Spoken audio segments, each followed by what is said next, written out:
cooperate, please? And sit down, or either you want to say hi? Hi.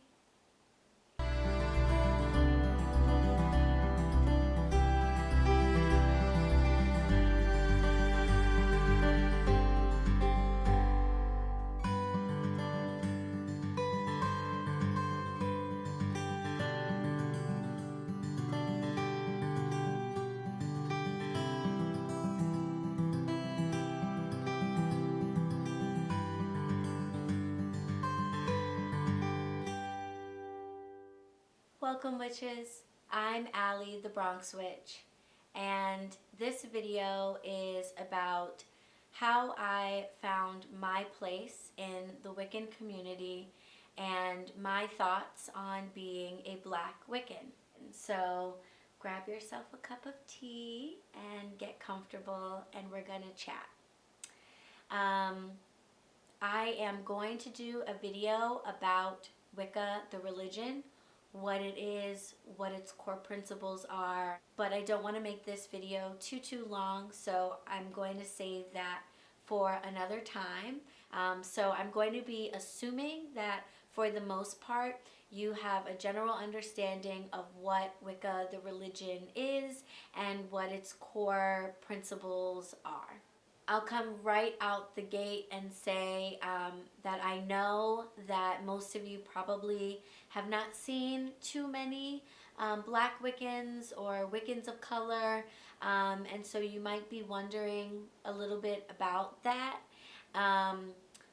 And so I did know that at some point I would talk about that topic, but the reason why I'm talking about this so soon is because even though I've only had my BronxWitch Instagram account for about 2 weeks, I've already gotten a question by DM about that. So I won't shout out the handle of the young lady that asked me this question because I didn't get permission. And, you know, I don't want to put anybody on blast in case they're still in the broom closet, as it's called. But the question was, I wanted to ask you how you knew where you fit in the Wiccan community. And I was like, oh, okay.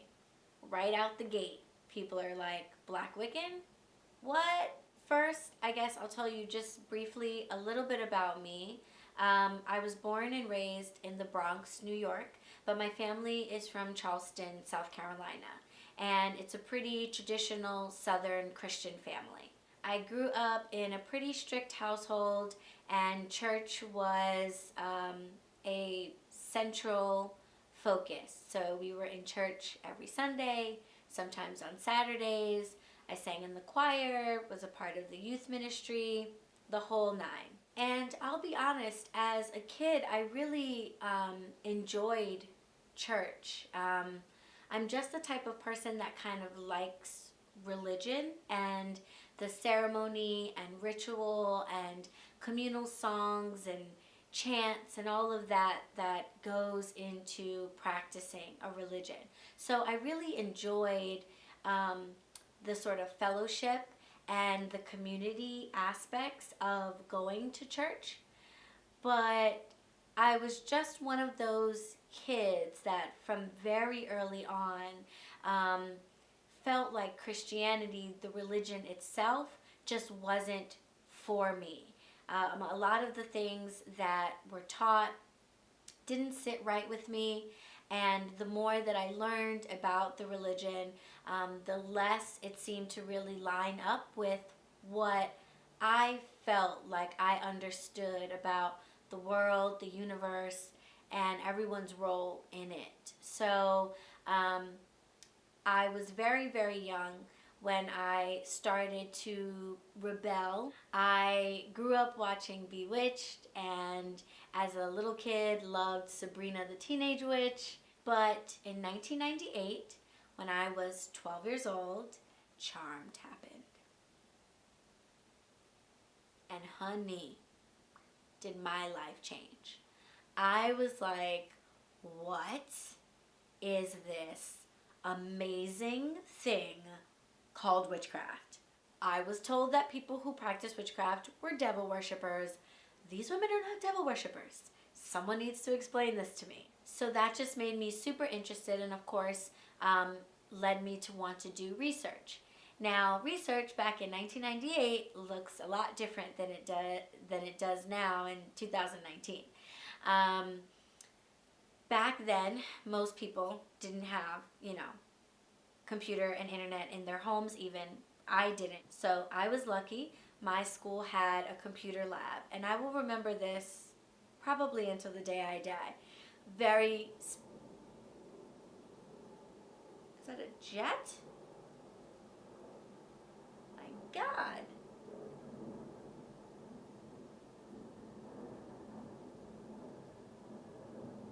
I was doing research, my first, attempts at research on witchcraft. And in doing so, I came across this religion called Wicca. And I began reading up on what Wicca was and what Wiccans believe.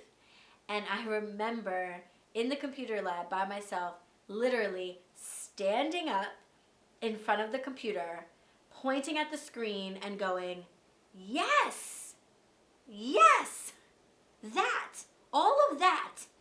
I believe all of that. What is this religion? I must know more. And even though I had internet access at school and things like that, the internet just wasn't what it is today. So it existed, but there was not that much on it yet, honestly. And so if you were interested in different religions or alternative information, you were pretty much limited to like the 2 shelves in the New Age section of Barnes & Nobles or your local bookstore. I spent a lot of time in the New Age section of Barnes & Nobles. And I read as many books on witchcraft and Wicca as was available. People like Silver Ravenwolf, Raymond Buckland, Scott Cunningham, Stuart and Janet Farah, Doreen Valiente.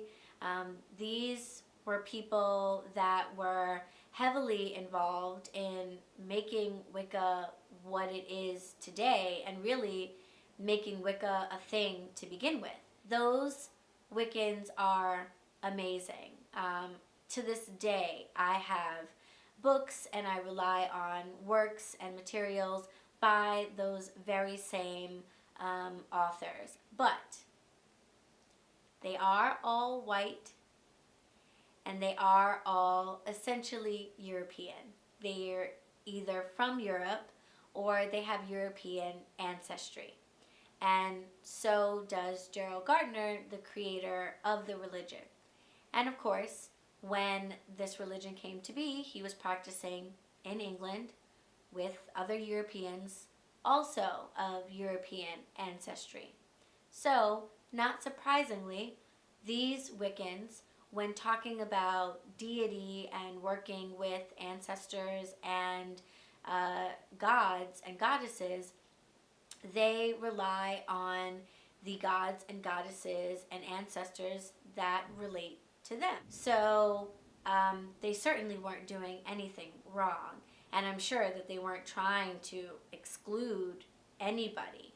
But for the most part, their writings really only focus on working with Celtic, Roman, Greek, and to some extent even Egyptian gods and goddesses. So this can really make the religion seem like a white religion, or at the very least like a European religion.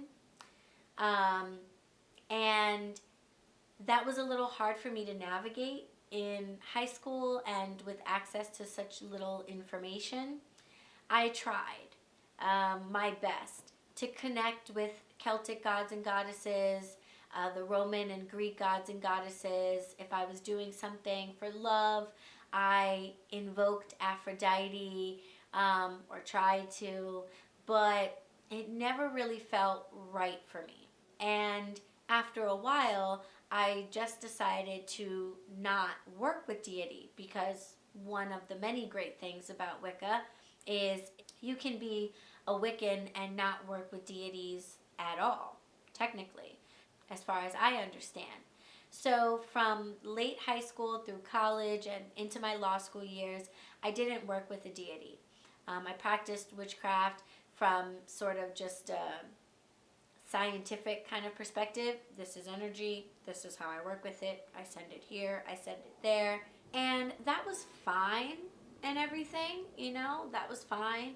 But I definitely felt like something was missing for me, and that I wasn't, I called myself a Wiccan, and I knew that the principles and practices of the religion were in line with my own values and views. So I felt comfortable referring to myself as a Wiccan, even though I didn't have a particular connection to the same deities that traditional Wiccans did. But I did definitely feel like I wanted to have a connection to deity. But during those years, post high school and college and law school, the world changed yet again. And this time, it was because of the internet. And the internet went from being these little screens with like blinking green squares that took forever to do anything, to the internet that we now know. And things like Google were created, and everything for me changed. Now, I wasn't limited to the 2 rows of New Age books in the Barnes & Noble store. I wasn't limited to the writings of the Wiccans that were prominent enough to have published books. I was able to now learn about Wiccans all over the world, from all different walks of life, with all different types of views and viewpoints, and who weren't necessarily big enough or prominent enough to have published books. I was able to read their articles, watch their videos, and learn more from Wiccans that had experiences that were similar to mine. And this beautiful new internet gave us YouTube. A wonderful time. YouTube is where I found a wonderful Wiccan named Cricket Song. She has a page called Lunar Wisdom, and I highly, highly, highly recommend that you check it out. She has had this page, I think, for like 10 years, or very close to 10 years. And she has hundreds of videos. I'm definitely going to link her above and put her information down in the description box below for you. Check her videos out. She has an entire playlist that has, I think, over 50 videos just on Wicca. What it is, how it differs from other paths, how to practice it, what are the major tools, tenets, teachings. And it was watching one of her videos, and I'll try, because like I said, she has hundreds of videos, and this was a video that I saw probably 8 years ago now, so I'm not sure if I'm going to be able to find it, but I was watching a particular video where she began talking about pantheons. And honestly, I don't even know if before this video I had ever even heard that word. But a pantheon is basically just the gods of a particular religion or a particular group of people collectively. And watching her videos, I learned that a Wiccan can work with any pantheon of deities that they would like to. They can even mix and match and work with multiple pantheons of deities. This was something that I never knew and that never occurred to me because, like I said, all of the prominent writings focused around the traditional European pantheons. I didn't even realize, and those materials didn't really explicitly say, that you can be Wiccan and work with any pantheon that makes sense to you.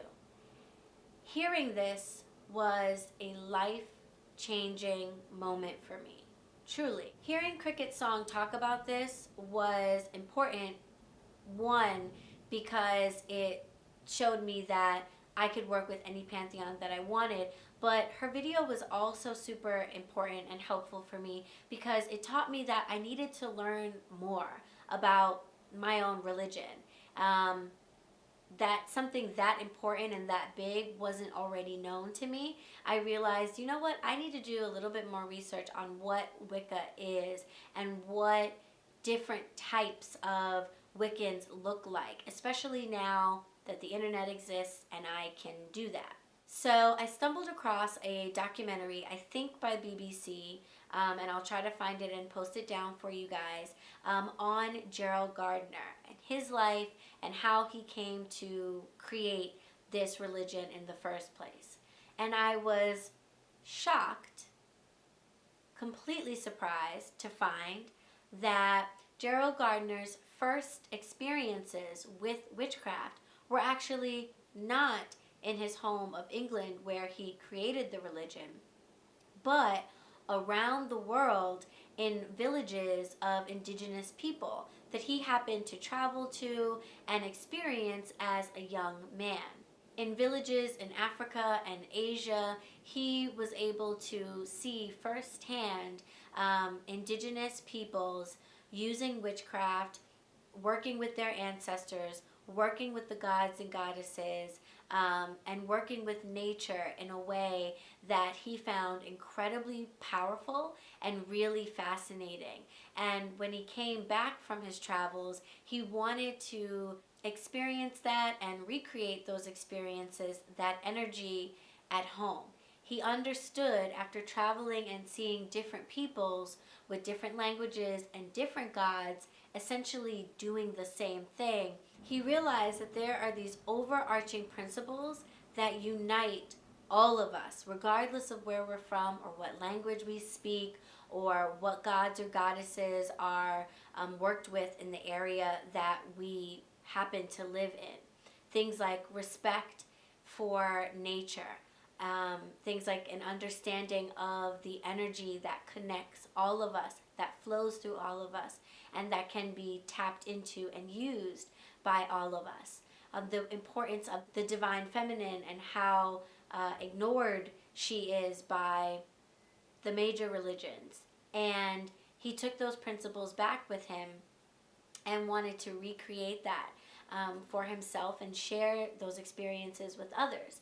And that had never occurred to me. It would have never occurred to me that the creator of this religion that seems so Eurocentric, so European, really got his inspiration and his first exposure to witchcraft amongst indigenous peoples in places like Africa and Asia. Learning that was really important to me because I realized then that Wicca is all about inclusivity.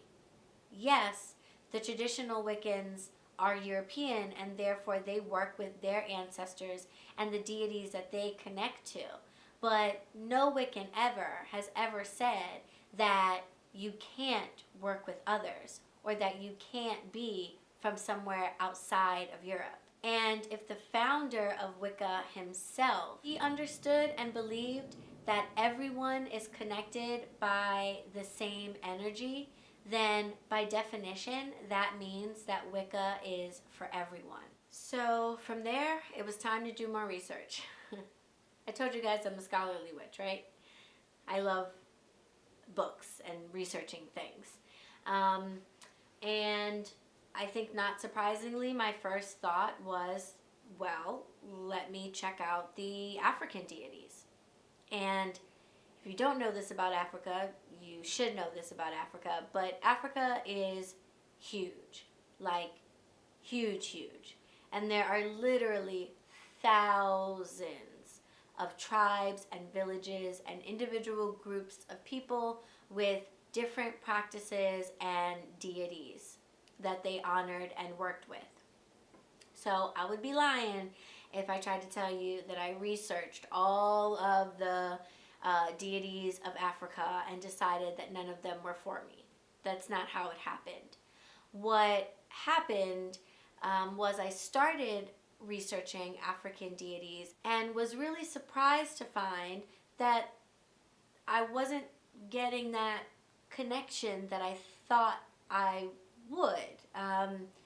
I was waiting to have that moment, these are my people and this is my path. And that wasn't really happening. And I stumbled on Hinduism and the Hindu gods and goddesses. And it was just immediate, like that for me. I was reading up on what Hinduism was or is and what the tenets are. And I was like, oh my gosh, yes, this matches up so perfectly. Because one of the things that was like a little bit weird for me and a little bit disjointed is that while you can be a Wiccan who works with the African deities or deities from other places outside of Europe, absolutely, it is a little bit, I think it's a little bit hard or a little bit weird if the pantheon that you're working with is from a group of people or from a religion that has values that don't exactly line up with Wicca. It doesn't mean that you can't do it at all, but for me, it was just a little bit strange. And many, again, I didn't do research into all of them, so I don't know if all of them fit into this model, but many of the African pantheons, the religions that are around those pantheons, that birthed those pantheons or worked with them, they don't necessarily subscribe to the same value system and ideas that Wicca does. Wicca, draws heavily from Eastern religions and the concept of like karma and reciprocity and threefold law and things like that. And a lot of African religions don't necessarily have those same views. So it was a little bit weird for me because I was like, well, okay, I maybe I want to work with this god or goddess, but they're the god or goddess of something that I don't even really agree with. So that was a little problematic for me. Doesn't mean it'll be problematic for you. And if it isn't, don't worry about it. This is just personal to me. Learning more about Hinduism was fantastic because for me, I was like, oh my God, this is like Indian Wicca. There are so many similarities in the teachings and the tenets and the core principles of what Hinduism is with Wicca. And so working with the gods and goddesses of this religion didn't seem strange at all because the concepts and values were totally the same. The names of the deities were different. And as a polytheistic religion as well, the gods and goddesses really lend themselves quite perfectly to the Wiccan outline. So for me, working with the triple goddess didn't really make sense when they were like, 3 incarnations of some white lady. No offense. But it made perfect sense for me to work with Parvati, Ma Durga, and Kali Ma, 3 incarnations of the same feminine goddess. So once I found Hinduism and the Hindu pantheon, I really didn't have any need to look any further for deities to work with. And most importantly, as I get to know more Wiccans, as my community of practicing Wiccans grows, I have never at any point ever met a Wiccan who has said or seemed to feel that because I'm black or because I don't work with the traditional European pantheons or because the pantheon of choice that I have is an Asian pantheon, I have never had anyone express to me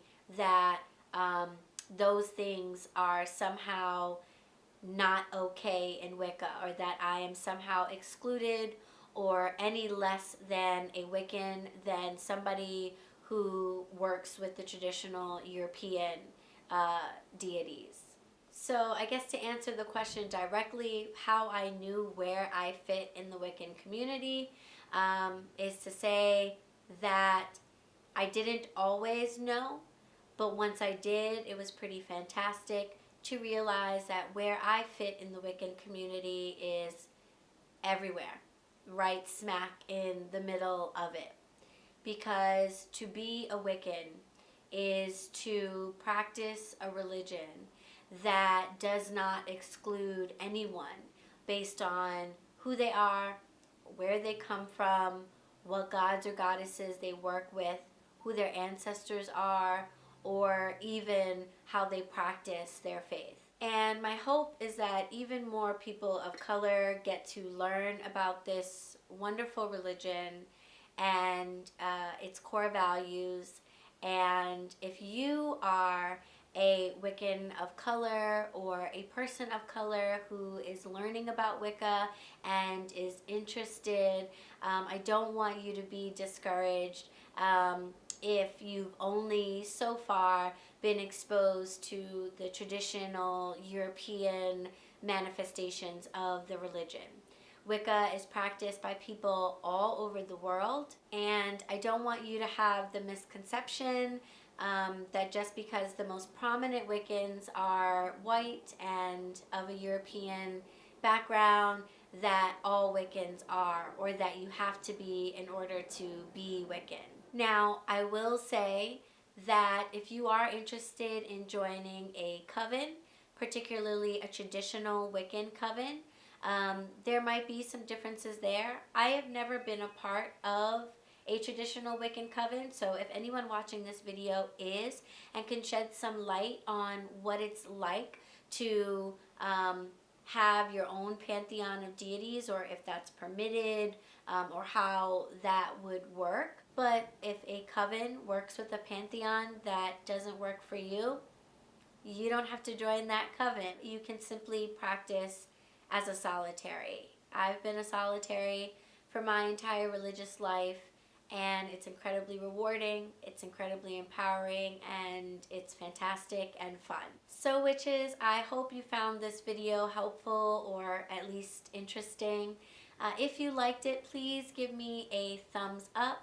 I really need the feedback from you guys so I know what type of content to keep bringing you. If you have any comments or questions, just leave them for me down below. And of course, subscribe, subscribe, subscribe. Click on the bell button so you're notified every time a new video comes out. You can follow me on Instagram at BronxWitch, and I will see you in the next video. Blessed be.